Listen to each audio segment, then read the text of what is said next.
Instrument অথবা যন্ত্র দ্বারা লিখলে সেক্ষেত্রে রাইটের পরে উইথ বসে, যেমন রাইট উইথ পেন অথবা I write with a pen. অন্যদিকে এলিমেন্ট বা উপাদান দ্বারা লিখলে সেক্ষেত্রে রাইটের পরে ইন বসে, যেমন write in pencil chalk or ink অথবা I write in a chalk pencil or ink. Up the stairs এর অর্থ হচ্ছে সিঁড়ি দিয়ে উপরে ওঠা, যেমন আমি সিঁড়ি দিয়ে হেঁটে উপরে উঠতেছি, I am walking up the stairs.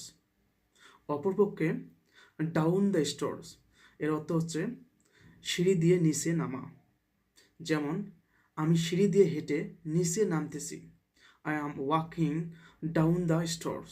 মাথা চুলকানো এর ইংরেজি হচ্ছে স্কার্স দ্য হেড। মাথা চুলকানো এর ইংরেজি হচ্ছে স্কার্স দ্য হেড, যেমন সে তার মাথা চুলকাচ্ছিল, he was scratching his head. সে তার মাথা চুলকাচ্ছিল, he was scratching his head. It's like this, তাহলে এবার। ওয়েল নাও, বেশ তাহলে। ওয়েল দেন, কি বললেন। হোয়াট ডিড ইউ সে, এরপর কি করব। What do I will next, ঠিক বলছেন কি। আর রাইট, আমরা ঠিক বলছি কি। আর উই রাইট, ওরা কারা, হু আর দে। বাম দিকে প্রথম, ফার্স্ট টু দ্য লিফট, খুব সম্ভব, ভেরি লাইকলি, খুব সম্ভবত না, ভেরি লাইকলি নট।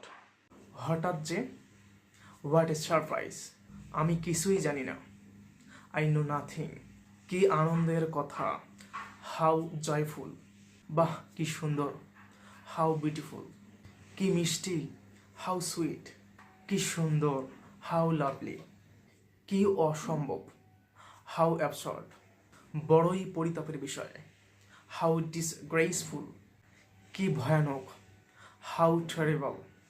হঠাৎ যে, হোয়াট এ সারপ্রাইজ, আমি কিছুই জানি না, আই নো নাথিং, কি আনন্দের কথা, হাউ জয়ফুল, বাহ কি সুন্দর, হাউ বিউটিফুল, কি মিষ্টি, হাউ সুইট, কি সুন্দর, হাউ লাভলি, কি অসম্ভব, হাউ অ্যাবসার্ড, বড়ই পরিতাপের বিষয়, হাউ ডিসগ্রেসফুল, কি ভয়ানক, হাউ টেরিবল, বাহ অবাক হলাম, ওয়েল আই এম সারপ্রাইজ, ব্যাপারটা এই রকম, well it is like this, তাহলে এবার। ওয়েল নাও, বেশ তাহলে। ওয়েল দেন, কি বললেন। হোয়াট ডিড ইউ সে, এরপর কি করব। What do I will next, ঠিক বলছেন কি। আর রাইট, আমরা ঠিক বলছি কি। আর উই রাইট, ওরা কারা, হু আর দে। বাম দিকে প্রথম, ফার্স্ট টু দ্য লিফট, খুব সম্ভব, ভেরি লাইকলি, খুব সম্ভবত না, ভেরি লাইকলি নট।